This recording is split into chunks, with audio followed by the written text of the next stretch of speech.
It is great to be here. I'm the Republican candidate for Senate that has been a financial advisor, but more relevantly, I have been a healthcare administrator and a professor of healthcare administration. And I can tell you that all the critiques of the healthcare bill, as you've heard from all the previous speakers, are right on the money. So I thank them, and I thank you for rising up against this monstrosity in the Congress. Before I get to the meat of my remarks, let me invite you to visit my webpage, buddyforarkansas.com, and see my plans for representing Arkansas values and for renewing America's promise, prosperity, and freedoms. I think you'll find it especially interesting a download there, which is a draft of legislation I prepared and will introduce that will stop members of Congress from living like royalty and acting like innocent bystanders in the catastrophes that they help create.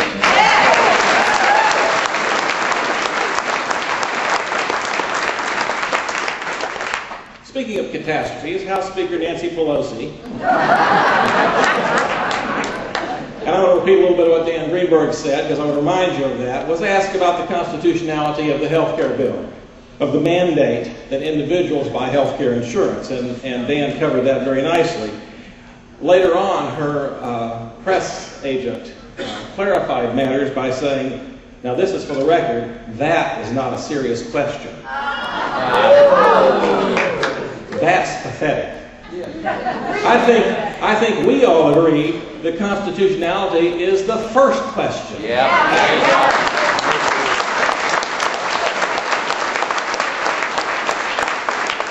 It's the most serious question. It's the one vital question. And you know, if it were not for Congress's unfunded and often unconstitutional mandates on the states, that your taxes would be lower and you would enjoy more freedom. Right.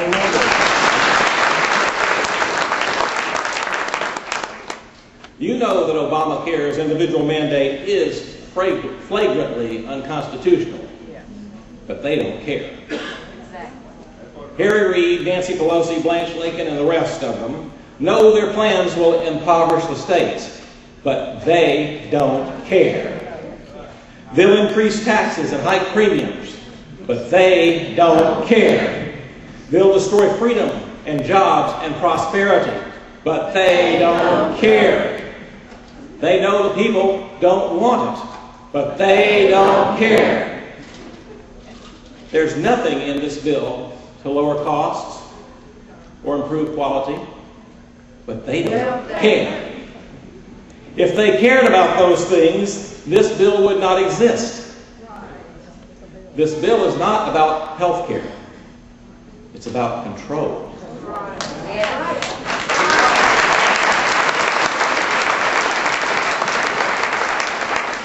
Well, Barack Obama promised transparency, and well, on this one, his motives are pretty transparent. He and his cronies want to control your lives and mine. But because you and I, about health care and jobs and freedom and the Constitution, we care, let me promise you this. If despite our efforts, Obamacare is enacted, and if I'm elected, we'll reform health care.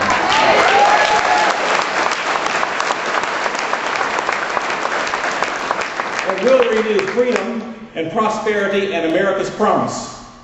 Keep fighting the good fight. Keep defending our Constitution, our freedoms, and our way of life. We will succeed no matter what. Thank you very much.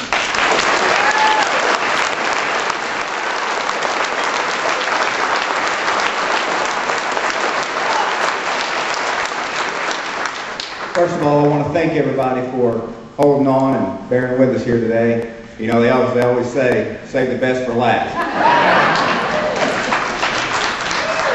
Two things that were not said there that are most important to me is, number one, I am a Christian. And number two, I am a proud citizen of the United States of America.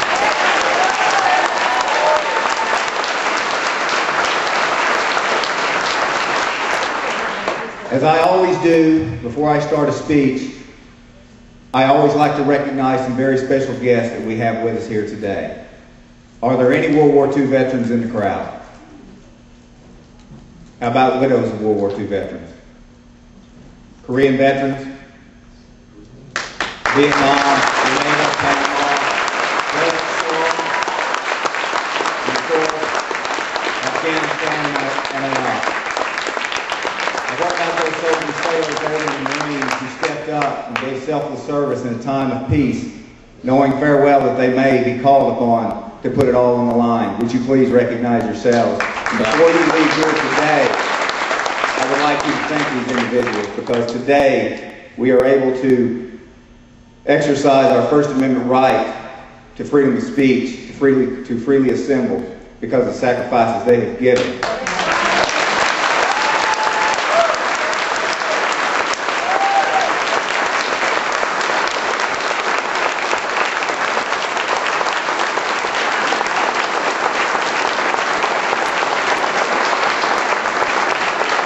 Before I move forward, there's one more group that couldn't be here with us today, and that is the 1,315,000 Americans, men and women, that have given their lives in the history of this nation in defense of the Constitution and the spread of democracy. Let us never forget that, because they paid the ultimate sacrifice.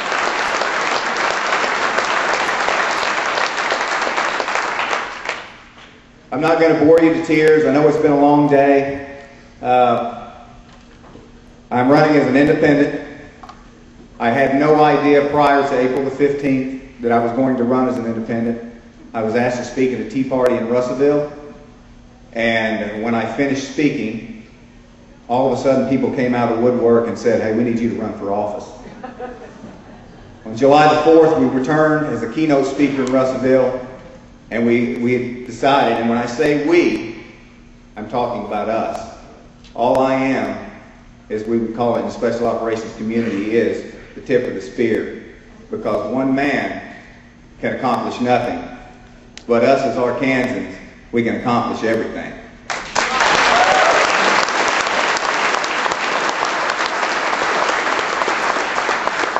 When I spoke on July the 4th, I announced my candidacy, but with a twist.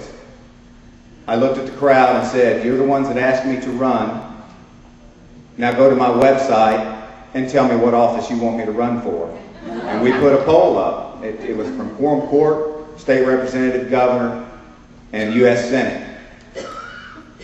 There were 200 people at that tea party. Roughly 400 people voted, and 57% said, "We want you to run against Blanche Lincoln for the United States Senate." And so that's what we're going to do.